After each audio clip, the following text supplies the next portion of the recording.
Welcome.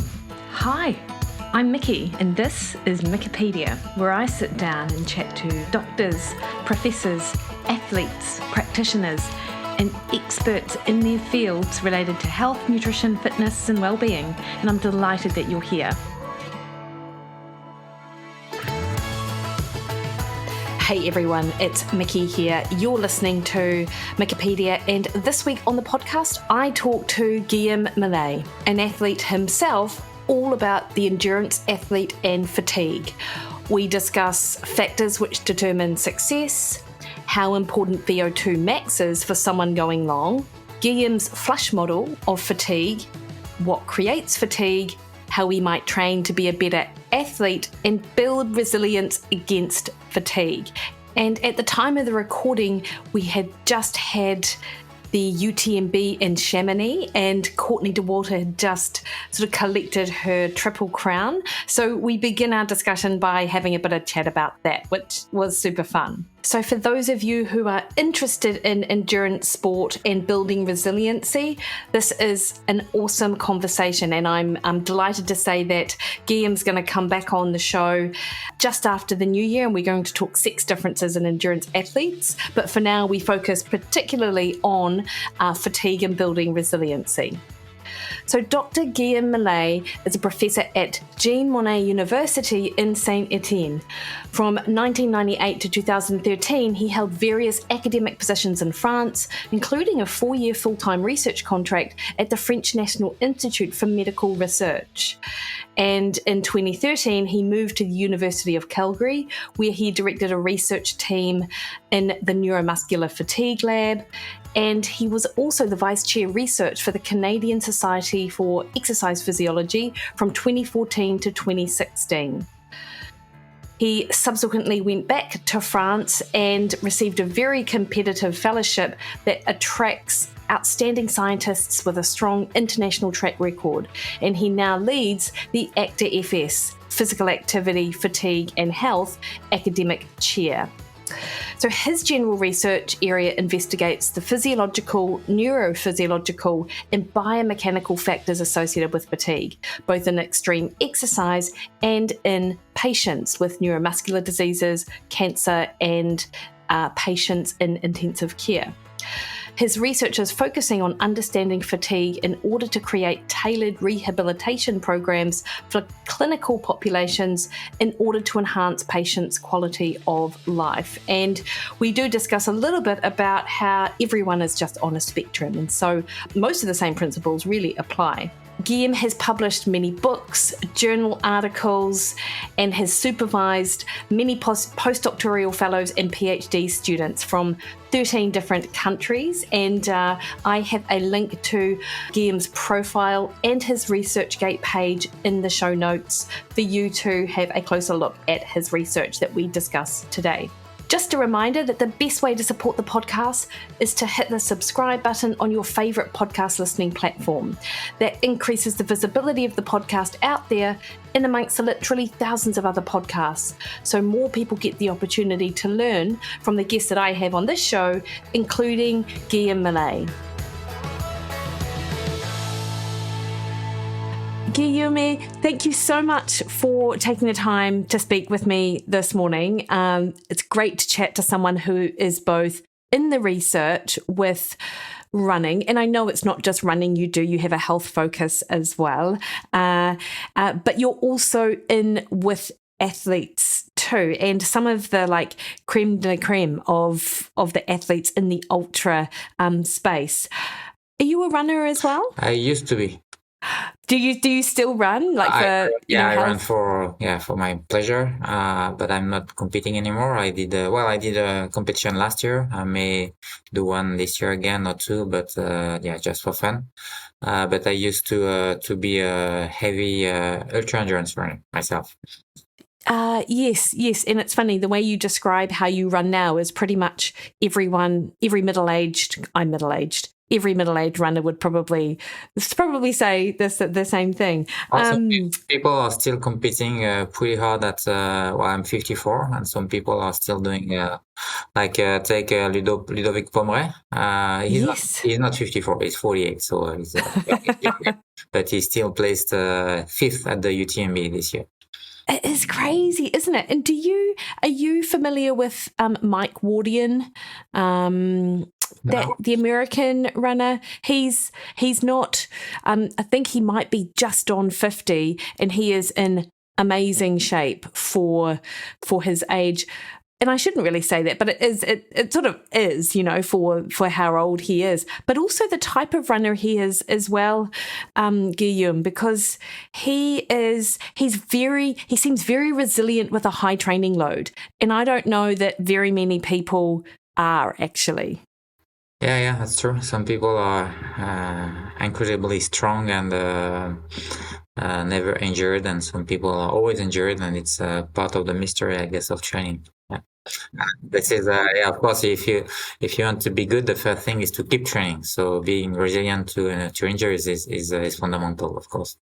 Yeah, completely. And I definitely want to delve into some of the factors which help make us resilient as ultra runners.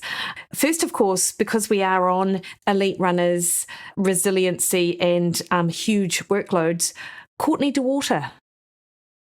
And in her most recent Triple Crown, I'm super keen to get your thoughts on that, given, of course, your close relationship with Salomon in their Zone High program that you're now running. Yes, well, I can't tell I'm very close to Courtney. I've been meeting her a couple of times during the year and during training camps, etc. Super nice person, that's for sure. But her training is she's her own coach. She doesn't have a coach, and she's not really interested in scientific support. And she loves to run. Like she feels she must run and doesn't have much of a plan, as she keeps saying, but I think this is the truth. That being said, I'm as everyone, I guess, super impressed by what she has done. Of course, as in charge of the scientific support of the team, I was super anxious about her being injured during such a heavy year. It didn't happen. I know that he's now taking some very good rest. So hopefully she will let her body recover after this crazy year. It was obvious from the UTMB that was a tough one. I mean, what she has done, the Western States and Hard Rock, was probably the most difficult part. Well, on paper at least, because she had only 3 weeks of recovery. It was. I was able to tell, I was not the only one, but seeing her running and struggling at UTMB really shows how hard it was. It was obvious that she didn't recover. She was not at UTMB at her normal level. And of course, I guess we can understand based on everything she has done this year. But it was, UTMB, I think, has been very tough for her. This is just very impressive, and I'm glad she succeeded. But I hope she won't do that every year, because she's still a human, right? And she's so good. It would be too bad that she gets injured. So, but she did it, and that's the main thing. Yeah, that's amazing. And it's that, I have seen, and as I understand with sort of training, it's, the training is one part of it, but the allowing the body to recover, to absorb the training, to then be able to train harder and be resilient to that is super important. And I suppose we've all got our own sort of levels of how much recovery we need in order to become fitter, as opposed to continue to stress the body and then lead to injury, I suppose. Yeah, I think the body can do a lot, provided you let him recover. And recover is not 1 week of recover every year. It's several weeks, or if not several months, and at least several months out of running. And the best ultra endurance athletes, in particular Kilian and François Den, they are both heavy skiers in winter, and I think it makes a difference. Like if you're off running for many months every year, I think this is the key to last many years, and this is what they do, and I think it's a good example. And Courtney, he's also a skier, so I think she also I'm not 100% sure about exactly how many weeks of skiing she does, etc. But she's also a skier, and lots of ultra endurance runners are actually skiers, either skimo or cross country skiing. And if you are not living in a mountain region, then you can mountain bike or do cycling, etc. But this is very, very important to be off running for many months, in my opinion, if you want to last several years, if you want to have a long career, because we've seen, particularly in women, for some reason, like super good athletes doing a couple of seasons and then we don't see them again. Yeah, that's a real shame. And it's, I was actually thinking about, there was a movie, it was, I don't know, maybe 5 or 10 years, maybe 5 or 7 years ago, and it was The Unbreakables. And I think Killian might have been in it, and there were like maybe 3 other runners, and they appeared to have the seasons of their career. Like they were just super fit. They were running all of the time. And I'm not going to say recreational runner, because I do not like that term, because I think we all take our running as seriously as we do. But as a non-elite runner, there you go. I was watching it, and part of me felt really envious that I didn't have the ability to continue to push the way that I saw the runners push in that movie. Subsequently, when I went and Googled them afterwards, I saw that 3 out of the 4 experienced what they called burnout, and then had either several seasons off to sort of regroup, or even just sort of leave the sport altogether, which is a real shame, actually. Yeah. No, that's true. So that's why you need to truly recover again many weeks or even months, at least off running. But I believe it should be off training at all for several weeks, like more for the mental aspects. And of course, you cannot. There is also a compromise to find, because if you're recovering or stopping training for too long time, then your level of fitness decreases immediately. I mean, from the first day, of course, and so it's sometimes difficult to regain this fitness level, and especially if you gain weight, etc. But on the long term, I think it's still very useful and actually mandatory, compulsory. Yeah. Guillaume, is there some sort of formula with which for every kilometre or mile that you race that you should have X number of days off? Like, do you buy into that kind of formula, or is that just something I've read in Runner's World which doesn't really hold true? No, I don't think there is any scientific basis for that. Okay. But some people are saying, if you run an ultra, for every 10K, you should have 1 day of rest. It seems a reasonable approach. And again, you must differentiate the total rest and rest without running. Because if you do like a 1 hour or 2 hours easy cycling ride, I think that's okay. If you just want to be in the nature and enjoy, have fun, it's probably okay, as long as you really don't push and you don't run. Guillaume, can we just have a little bit of your sort of background? Like, was your interest in fatigue and endurance performance based on your own sort of background with running, or how did it come about for you? I would say both. I think it was a bit of an opportunity to do a PhD on this topic, and of course my interest in endurance sports since I'm very little, very young, because I've been a cross country skier and then endurance adventure race athlete, and then trail and ultra trail runner. So there was an opportunity to work. I did my PhD on it was not fatigue actually during my PhD. It was more energy cost of running and cross cross-country skiing, but I had the chance to find a supervisor or two supervisors who were interested in the sport and let me. By then, I was. It's not like that anymore in my lab, but I was able basically to choose on which topic I wanted to work. So I had this. I was very lucky. And then when I got my first position, it was a lab with there was a huge expertise in neuromuscular function, and then I decided to specialize in neuromuscular fatigue, and then apply that to first like classic sports, and then ultra, and then it was there was not much by then, so I decided to dig further in this topic.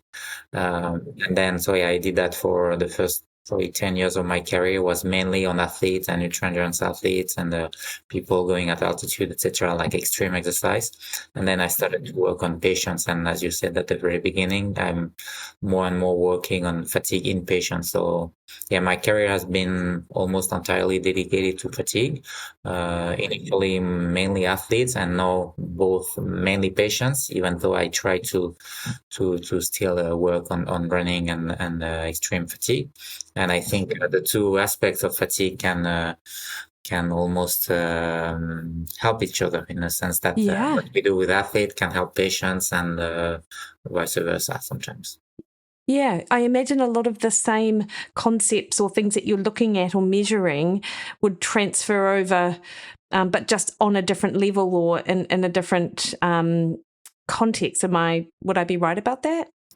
Yes, and for instance, there are some training techniques or methods that we use with athletes that there is no reason that we don't use that with patients. Of course, we just need to adapt the workload and the type of workouts, but there are, again, if it's efficient for athletes, there is no reason that it doesn't work with patients. And this is what we try to do using some techniques like interval training or electrostimulation, etc.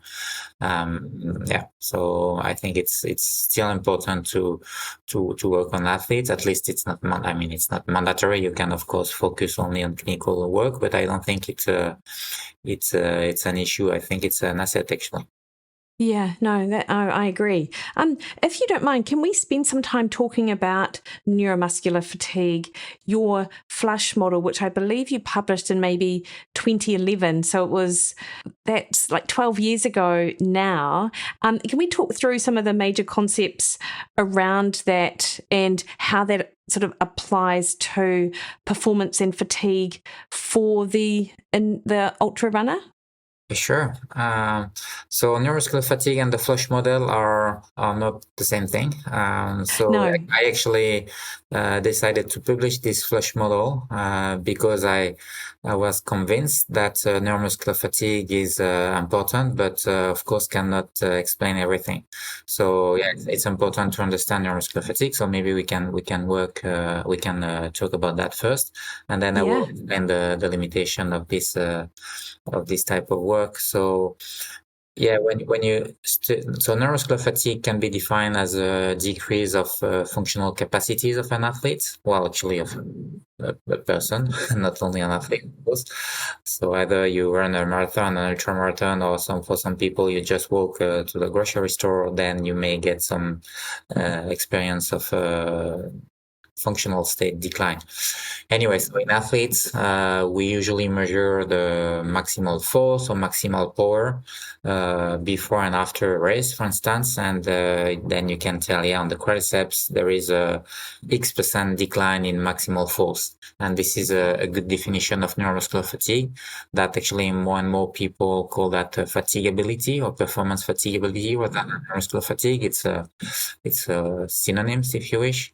Anyway, and then so you have this X% decrease. Let's say, for instance, after a race like a UTMB, you have a 40% in average, 40% decline of the maximal strength of your quadriceps. And then we try to explain using different techniques, in particular electrostimulation or even transcranial magnetic stimulation. When we apply a magnetic field to the motor cortex, we try to understand whether the fatigue comes from the muscles or from the neural system, it's not only the brain, it's the nervous system.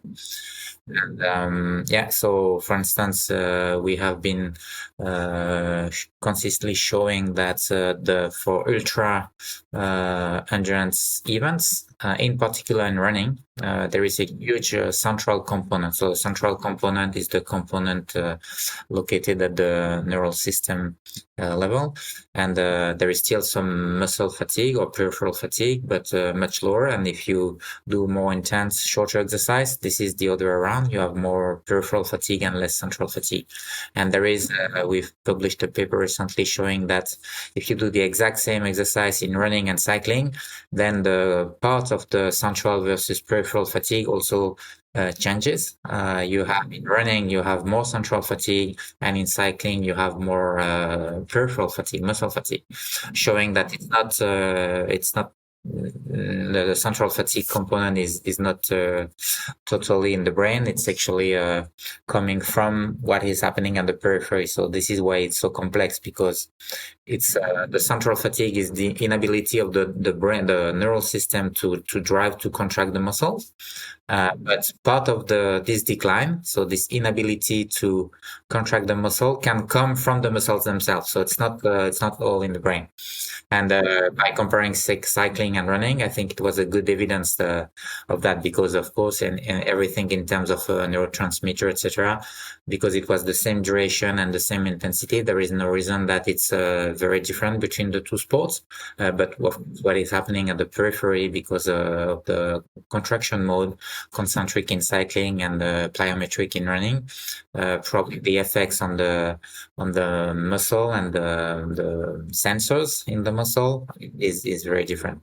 Anyway, so this is the neuromuscular fatigue. So the importance of the central component versus peripheral component depend on many aspects, actually. So I cited the duration and intensity, the sports or the type of contraction, but there are other factors. For instance, if you're in the heat or at altitude, the central component can be also increased, etc. So there are many factors that impact both the amplitude of neuromuscular fatigue, so how much decline you experience in terms of maximal strength, but also what we call the etiology of neuromuscular fatigue. So particularly whether this is more central versus peripheral.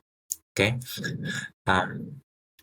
So once you have shown that, for instance, after UTMB, you have a 40% decline of your maximal strength, then you're happy,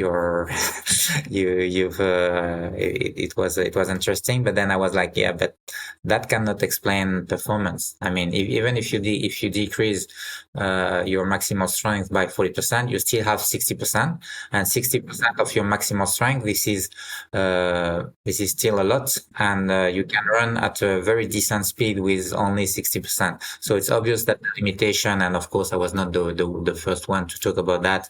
I'm 100% sure you've heard about Team Noakes and the central governor model. So it was obvious that with 60% we can run much faster than what most people do, including the best endurance athletes run at the end of an ultra. So there must be something else, and this is why I decided to work on this more integrative model, the flush model that you were talking about, to try to explain performance and limitation during an endurance and ultra endurance event.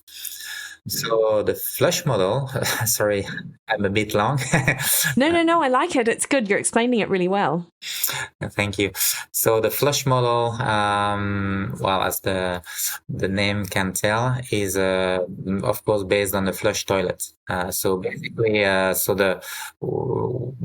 think most people agree now that's the real determinant of performance during endurance event or ultra endurance event, even more in ultra endurance event, is the perceived exertion, the perceived effort.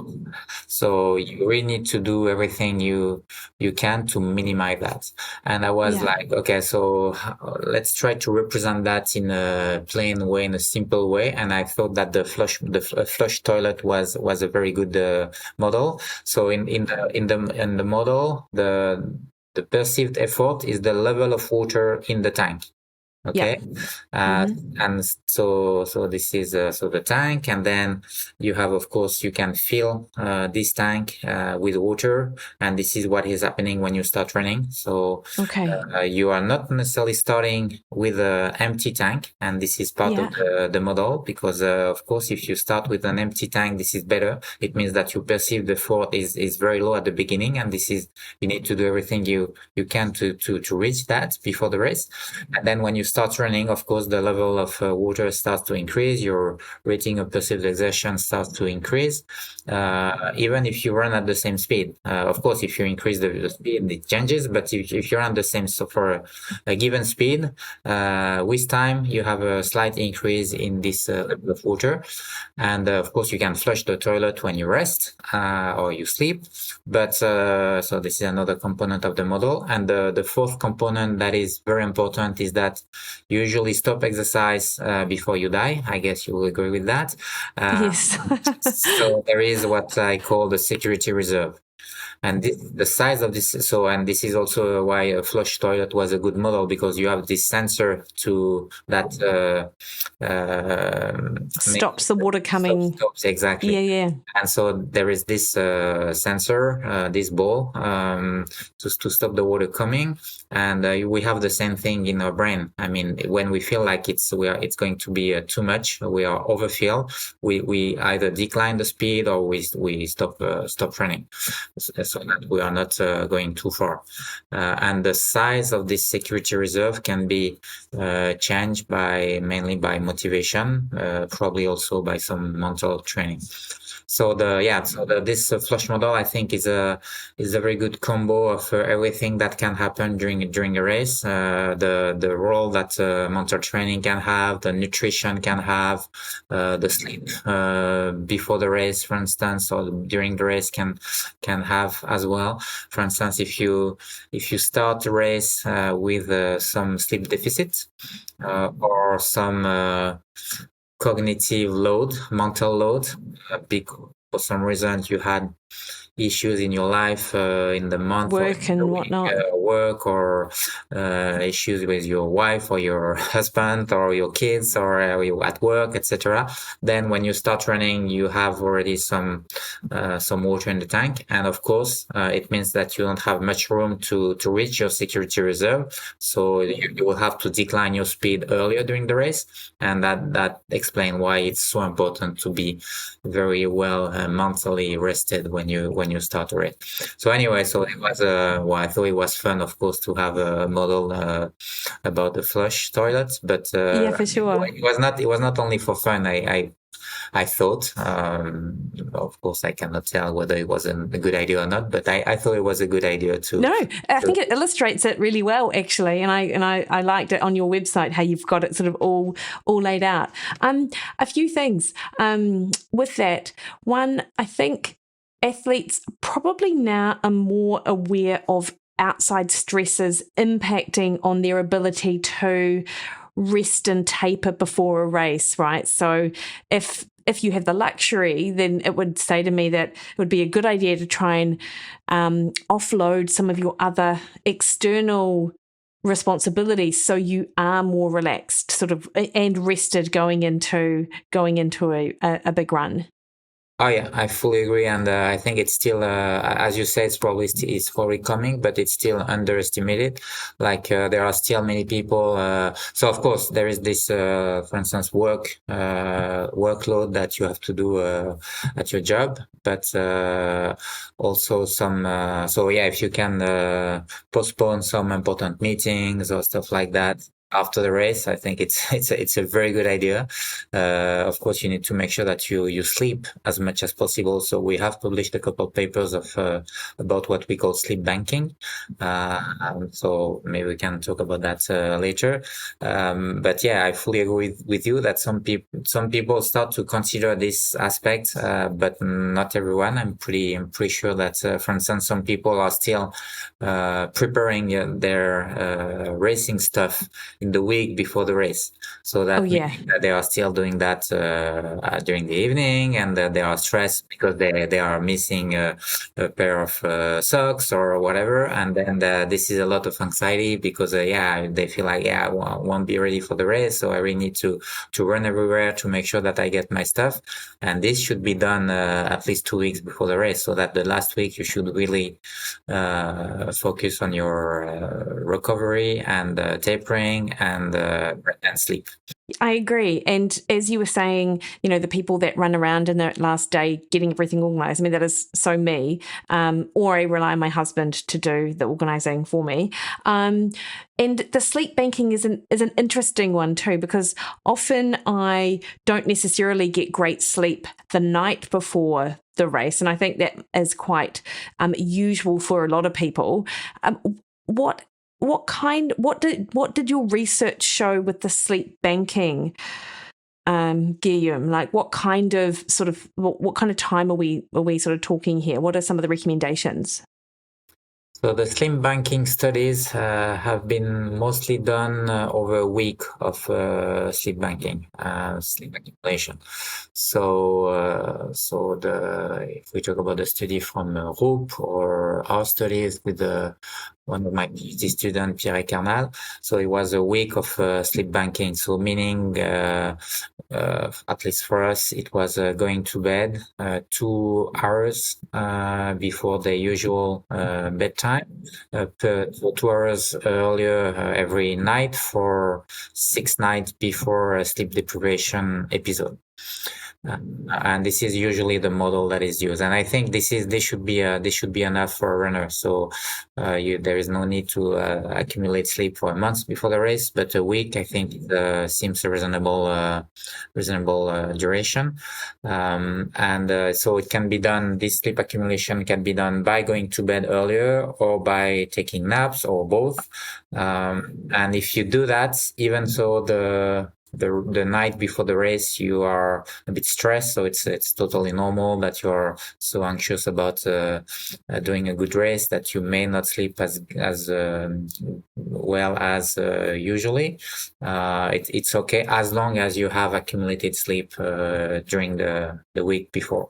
And there are still techniques that you can use to relax, like breathing techniques and stuff like that, or meditation or whatever that you can use to sleep, including the night before the race. But again, even if you are not succeeding and you don't have a very good night the night before the race, it's probably okay as long as you have accumulated sleep again the week. But if you are not doing that, and you have, and even if you have a good night of sleep the night before, I think this is not enough. One night of sleep is not enough to completely cancel the sleep deficit that you may have in the week before the race. Very, very important aspect.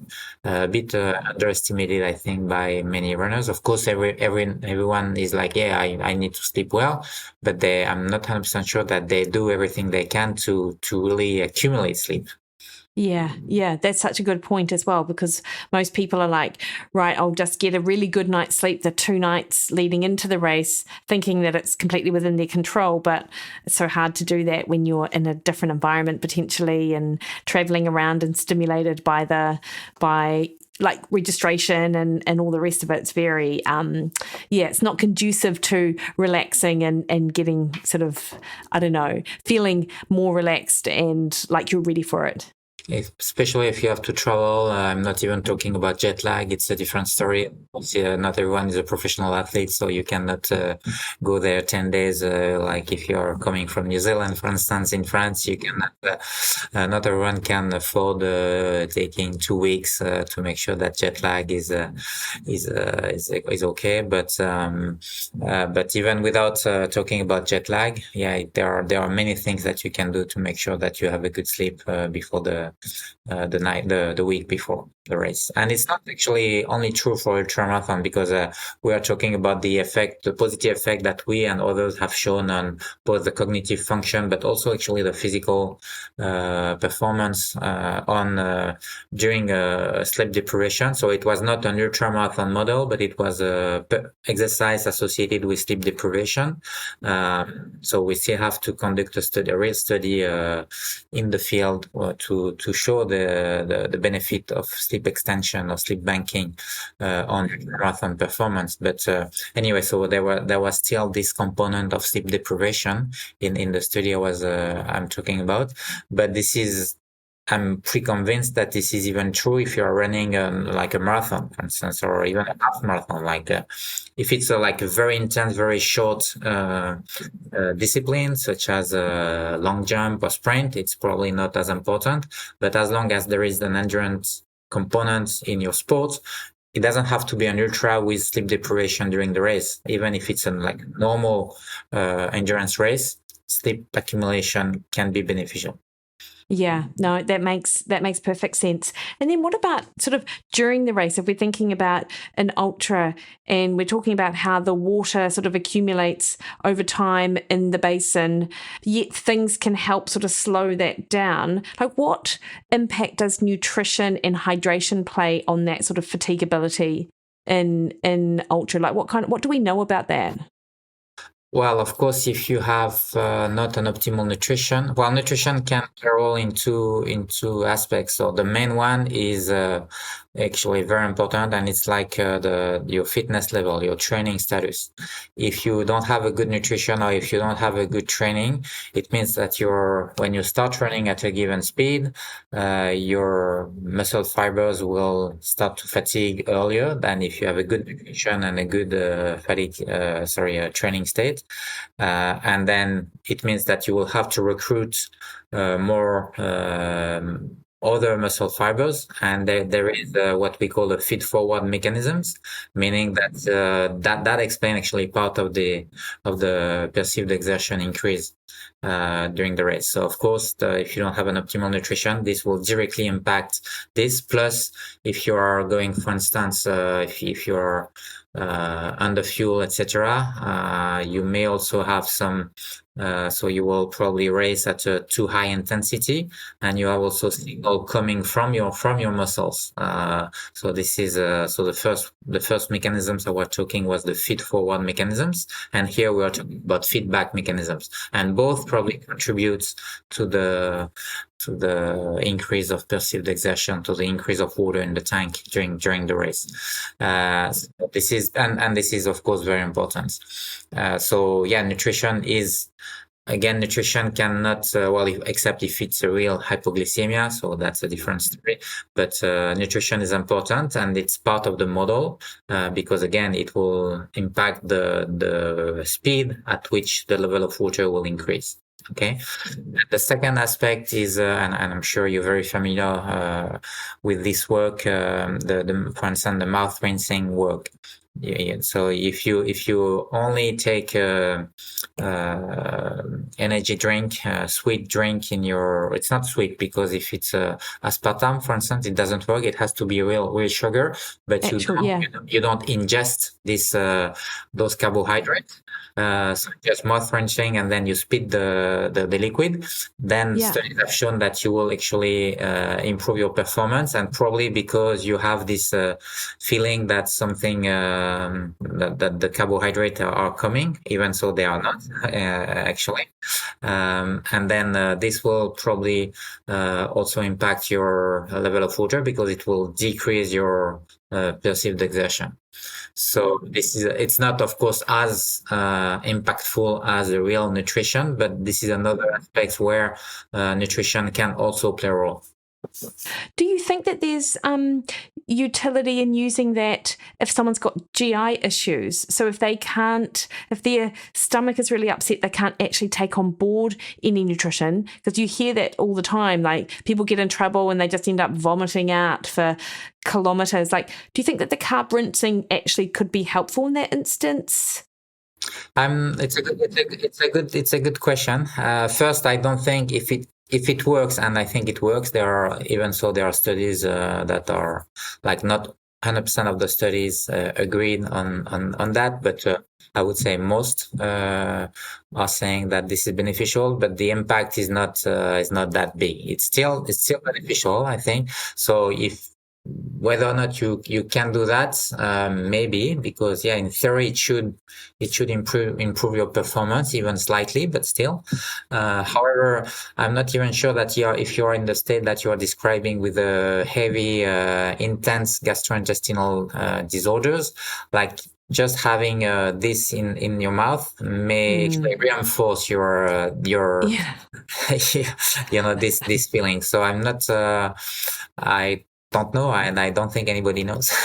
Yeah, interesting. So because I generally, when I chat to people about GI issues, my general recommendations is to back off the intensity, back off the nutrition, and wait for things to settle down. And then, typically speaking, during a long event, you will always have these highs and lows of how you feel. So, and then just, you'll get and just know that you'll get through that, and then you'll be able to start taking stuff on board. That's generally what I would say. What do you think about that advice? Good? Yeah, no, I think it's exactly what one should do. Try to reduce intensity, drink water if possible, and then slowly restart fueling again. There are things like drinking Coke, Coca-Cola can help, and try to switch to a different food. And of course, the best thing is to try to avoid that. So, and a good way to do that is really to switch from different foods, some solid and liquid, salty and sweet, etc., etc. But even if you do that, it can happen. And I think your recommendation is totally right. And keep in mind that it can really go better. Because if you have not experienced that, you feel like, no, how can it be better? It's impossible. I'm feeling so bad at the moment that it cannot come back again. And think about I was talking about Ludovic Pomeray, so the French ultra runner, who was again 5th this year at UTMB, as I said, at the age of 48. But when he won UTMB a couple of years ago, he was I cannot tell you exactly, but because of GI disorders, he was like very far after maybe 50K, and he was able to come back and actually win the race, win the UTMB. So amazing. This example shows that it's definitively possible. Yeah. And I think it really speaks to like the art and science of endurance sport, right? Because we have all of this scientific knowledge, but sometimes you just don't know what's going to happen on the day. And so having, as an athlete, because I think about this myself, like I want to have a couple of different plans for if things don't go to plan. So I then have confidence that it's going to be okay. Because I think part of it is that when things don't go the way that you anticipate, you can sort of panic a little bit, which must fill that tank up a little bit more with that distress that occurs when things don't go according to plan. Yeah, I agree, and it's a good thing to know, and so to give example like the example that I just provided about Pomeray, but it's even better if you have experienced that yourself, and it's a good thing about being also a runner yourself, because you can tell your athlete, I can tell you that this runner and this happened in the past, and he was or she was not feeling well, and then it came back, etc. But if you have experienced that yourself, and it happened to me a couple of times, in particular, I remember my second UTMB when I did my best performance at UTMB. I was really feeling bad after 2/3 of the race. Yeah. And then I was like, I was saying to my crew, okay, I'm going to the next aid station, but I don't want to give up now, but I will probably be done at the next aid station. So please go there and wait for me. I will probably stop there. Yeah. And then I was caught by a runner, Antoine Guillaume, and then I decided to try to follow him. And all of a sudden, for some reason, I'm not even really able to explain why, I started to feel better. And at the end, I placed 4th at the UTMB, and that was amazing. my best performance. So yeah, and I was like feeling so bad. So once you have experienced that yourself, you can be confident and tell your athlete, yeah, this is possible. Of course, it's not 100% of the time that it will come back, but it definitively happens. And having this experience can make you confident when you tell others that, yeah, this is the truth. I'm not only telling that to motivate you. This is the reality. Yeah, and that's totally, what an experience. What about ketones? Now, have you been sort of across the research looking at the potential for improved cognition with ketones, and do you think that they're another avenue for athletes to trial in terms of improved sort of mental fatigability? Well, first, I'm not an expert in nutrition. I haven't done like a specific research on ketones. In my book, I have a paragraph, a section on ketone.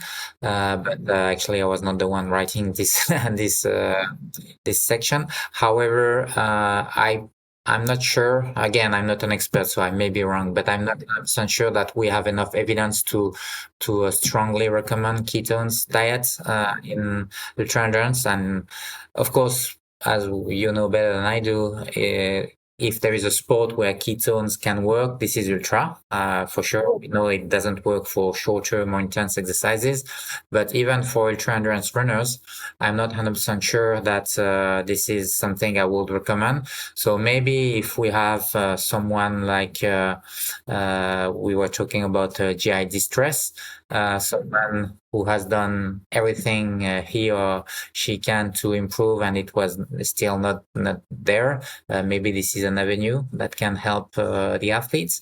But if you have if you don't have any major issues with that, I'm not convinced that we should really push an athlete to do this ketogenic diet.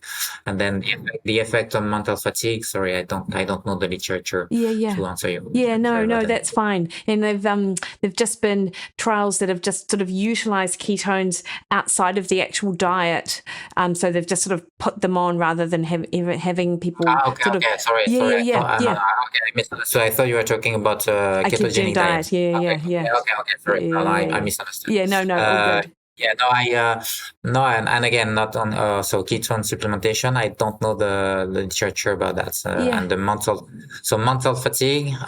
So it depends also on what you call mental fatigue, because if you have an effect on cognitive function, it can be helpful, but this is not the main thing in ultra, right? You're not supposed to think too heavily during a race. So we need to see the effect on perceived exertion. Can ketone supplementation help to reduce the level of water in the tank? This is the question, and I don't have the answer. Yeah. No, good. And actually, I wonder with a lot of that, because it is to do with the rate of perceived exertion, like that's so, because it is perception, like you could do a number of things which might not necessarily stack up in terms of science, but if it makes you feel like you're going a little bit faster or you're a little bit more focused, then I suppose that could be a benefit. Yeah. This is a well-known placebo effect, of course. Yeah. Guillaume, so your model, when you first sort of designed it in 2011, like, has it evolved? Like, are there any changes now that you think, I could add this little bit to that model to further explain this, or has it sort of remained quite robust over the last 12 years? I guess every time I see new publications, I use them as an evidence that it fits the model pretty well. So no, I can't tell that the model has changed so much in the last 12 years. I think most of us. So when I explain the model and I explain why I think this is a good model, I can use new studies because of course the studies are keep being published. Yeah. But no, I can tell the model has really changed. I mean, I've changed my mind on several aspects, such as, for instance, I remember, for instance, the first edition of my book, I was saying, because I think by then it was what people were thinking, that you cannot, for instance, improve, sorry, the amount of carbohydrate that you can ingest in 1 per hour. And now the training your guts studies have shown that this is wrong. So yeah, I changed my mind on several topics, but not directly related to the model, I would say. I'm trying to think about that now, but I have no examples where I was like, yeah, no, this is I was saying that in the model and this has changed. Not much. I think it's still, the model is still valid. That's good. It's good. As far as I can tell. Yeah. It's great to have something so robust. Now I did actually see a paper that you have published or are an author on, talking about the importance of VO2 max for ultra distance, which some people might find surprising because, it's low intensity, it's hiking, it's endurance. Can you sort of describe the importance of VO2 max for like ultra running?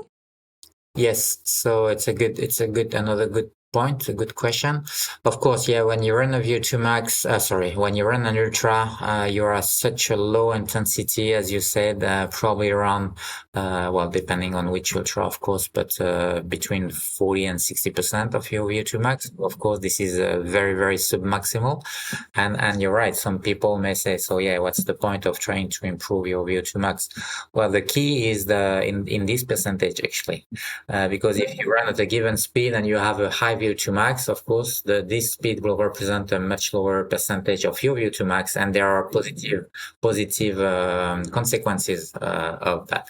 One is, for instance, we are talking about ketones, etc. One is the type of substrate that you will utilize. Yeah. So if you are at a lower, as you know, of course, and most of your listeners, I guess, know, if you're at a lower percentage of VO2 max, then you will rely mainly on lipids, and if you're at a higher intensity, you will rely on carbohydrates. And of course, you want to use your fat to provide energy as much as you can. So this is one example. So yeah, it's still very important to have a good VO2 max. That being said, and I think the best example is Guillaume Millet. We know that he has super good VO2 max, and it definitively helps him to be a good runner. Of course, this is not enough. Obviously, there is no need to say that there are many parameters, many factors of performance in ultra endurance, as in all sports.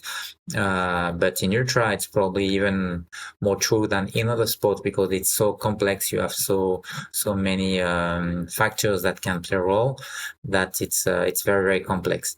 Anyway. So yeah, I really believe that VO2 max is still an important factor of performance in ultra. Yeah. What this paper showed, actually we published a couple of papers, so I'm not sure which one you're talking about, but we did a study at UTMB again where we analyzed the VO2 max and other physiological factors of runners doing what we call the short distance, which was the two shortest distance of UTMB, basically 40 to 55K. Then the CCC, which is a 100K, and then the longest one, TDS and UTMB, so 145 and plus. And then we try to correlate the VO2 max with performance for the different distances. And what we showed is that, yeah, the longer the distance, the less important is VO2 max. So and there are other studies that have shown correlation, for instance, between VO2 max and performance for short distance and not long distance. So some studies have shown no correlation between VO2 max and performance in ultra. And we have shown the same, and we have shown a correlation between VO2 max and performance at UTMB. So the summary of that is that VO2 max is still an important factor for performance in ultra, but less than in shorter distances. And at the end of the day, the message is, yeah, you still need to train your VO2 max. We know that training cannot improve hugely your VO2 max. It's mainly genetics, but still, you still need to do your best to improve your VO2 max. And then after a couple of years, there is no way you can further improve your VO2 max, but you still need to train it to avoid that it decreases too much, especially with age. So there is still a need to do intense exercise, even so you are an ultra. However, if you don't have a super good VO2 max, then running ultras could be a good idea, because since the impact is less than shorter distances, you have a better chance to be a good runner, a good ultra runner, if you don't have a super good VO2 max, and if you are not lucky with the lottery of genetics. Okay, so that's good to know. So because I'm thinking, so right now, Guillaume, I'm training for a marathon, very sort of quick build before I then move on to train for Tarawera 100k here in New Zealand, which is sort of a 12 weeks. So with the timing of my training with my marathon, like I'm doing quite a bit of shorter, harder stuff, which should theoretically is sort of VO2 max type training. Is it a good time to sort of train that stuff now before leading into my sort of longer hiking, running type stuff? What do you think?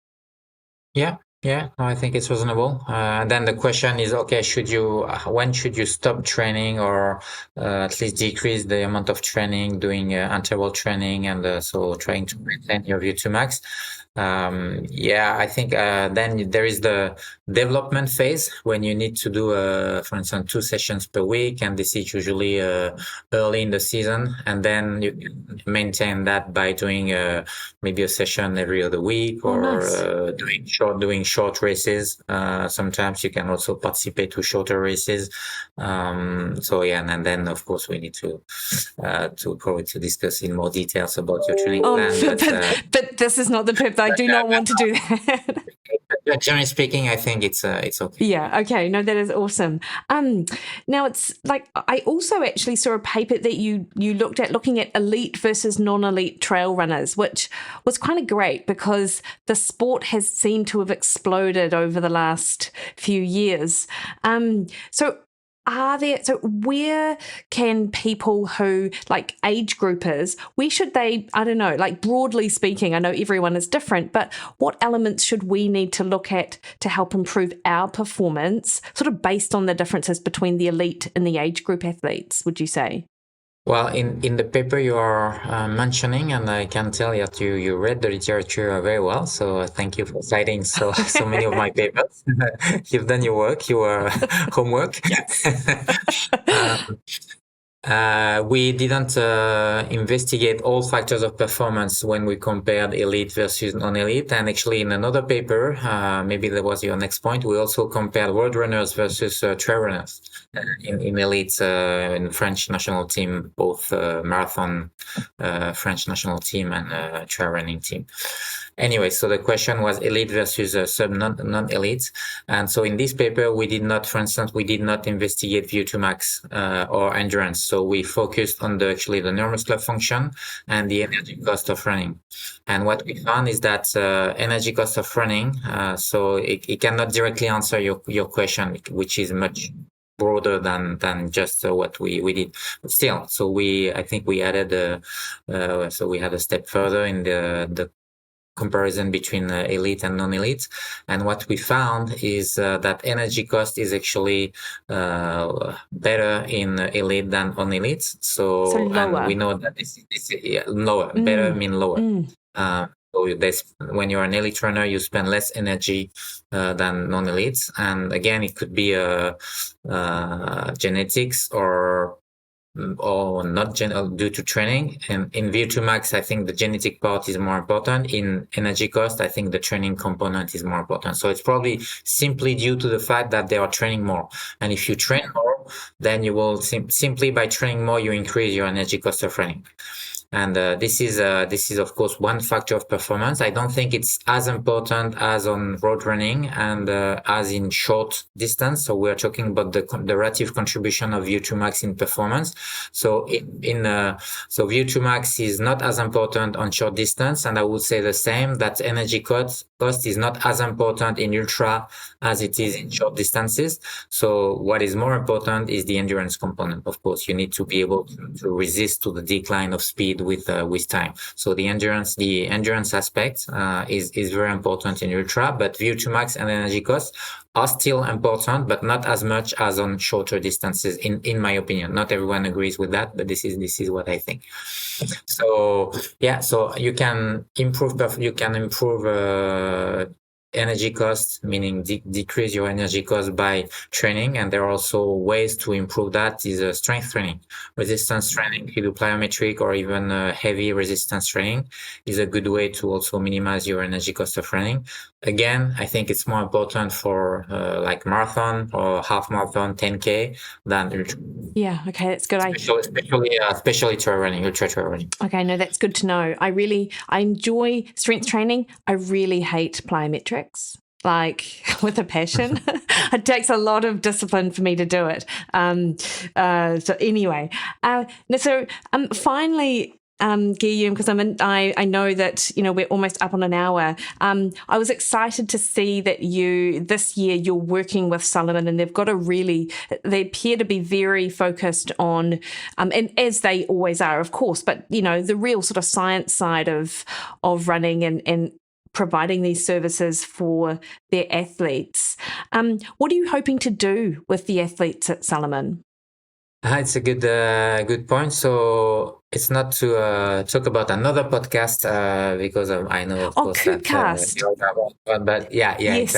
Coopcast. So we did with Jason Coop, we did a podcast entirely dedicated to that. So if people want more about the program, they can probably listen this podcast. Anyway, so to answer your question, so the idea was to really to try to provide all the support that the athletes need for performance. So of course, for many years, Salomon had a team and probably one of the best, to not say the best, team, especially in ultra, but even in short distance, since we have Rémi Bonnet, for instance. Anyway, and of course, the support that they provided was amazing in terms of equipment for many years now. And now they wanted to provide something else than just equipment and biomechanical analysis and all the work that they can do with the scientists at Salomon. So this is why they decided to launch this program, so which is based on a network of experts, and I'm leading the program, but of course I'm not the only one involved. I'm just coordinating the different experts when there is a need for an athlete to work on different aspects of performance. And as I explained in Coop's podcast, it's difficult to how can I say that, to involve the athletes in this support. I mean, in theory, you may think, okay, so they are going to be super happy, and they were actually, but they knew that there will be a support. Most of them were actually, not all of them. Some of them are not interested at all by the scientific aspect, and it's totally fair. I respect that. But most of them were, yeah, this is cool. This is a plus for us, etc. But then when the moment came that I could help, we did many things during the year, so it's definitively a plus. But I was hoping actually to do more, and so I believe first that it takes time to change their mind and make them having a more rational approach. When I say them, it's not only the athletes. It is the athlete and their coach. Again, most of the coaches are interested, or very keen, or interested. But then, I mean, it's true for the athlete and the coaches. They have their routine. They have everyone has a super busy schedule, and if you want to implement things, it takes time. And so you have to make a choice sometimes between training and testing, between resting and getting more out of a program such as the S2A program, etc. So it's not as easy as it may seem. Again, we have done quite a few things in terms of testing, advice, etc. And I cannot, of course, reveal everything. I have to some things are actually everything is secret, confidential. But it's I hope that we can.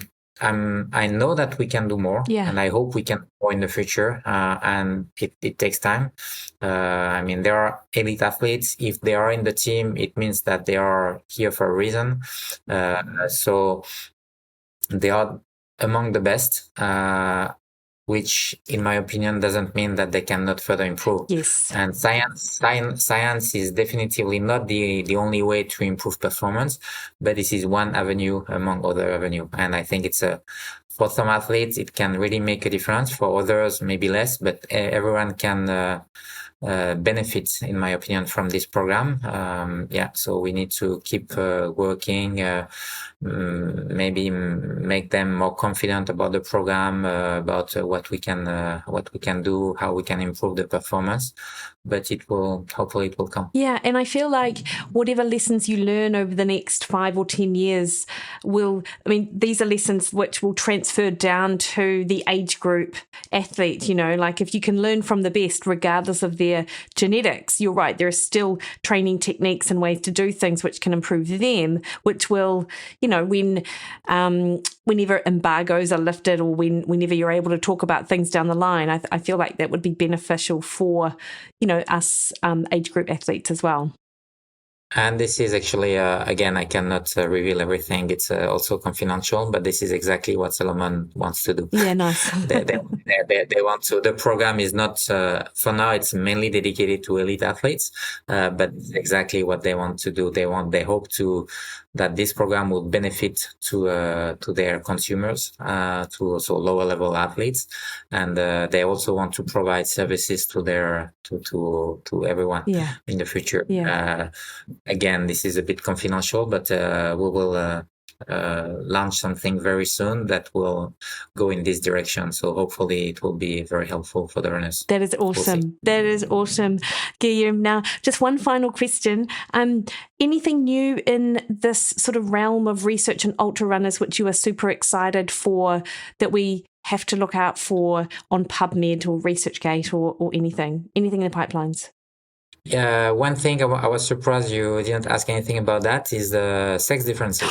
I did want to, actually. It's on my list, but I saw the time. Are you? Yeah.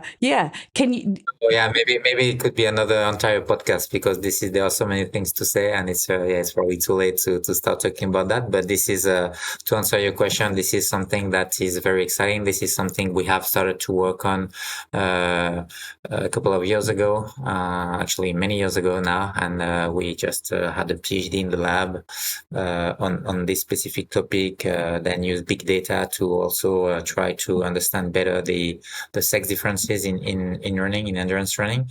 So yeah, this is something I really want to further investigate in the future. Very how can we explain that some female endurance athletes are so good in ultra? So it's not as simple as it may seem. I don't know if I want to start talking about that, because if I start, it may be another 20 minutes. I know, and you know what? It's very exciting. No, I hear you, Guillaume. If you were happy to come and chat to me another time, I would love to do an entire podcast, and that would be amazing. Did you see that the Berlin world record went last night in the marathon? And that I was thinking, it's a very impressive performance. Very impressive. The gap is closing. Even though that's ultra versus marathon, it's quite different sport.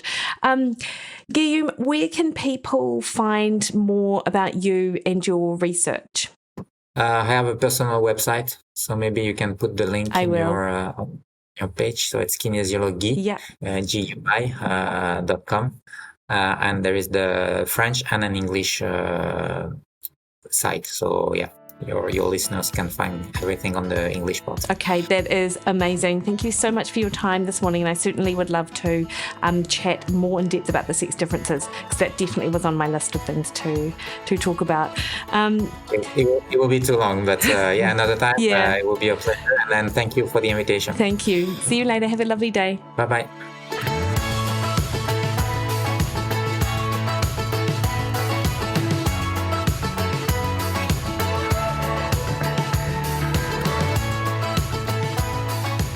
All right, team, hopefully you got something from that, and I certainly did in the build-up to Tarawera, hopefully 102. We'll just see how this calf holds up.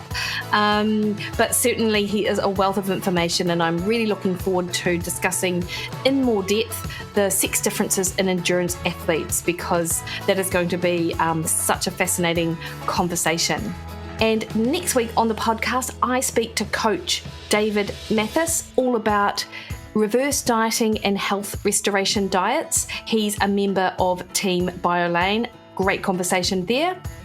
Until then, though, don't forget that you have 50% off my fixed term meal plans up until Friday. So if you want to give yourself the gift of health or someone you love, then this is a perfect opportunity to do so. I have my fat loss plan for women, Flow. I have the man plan.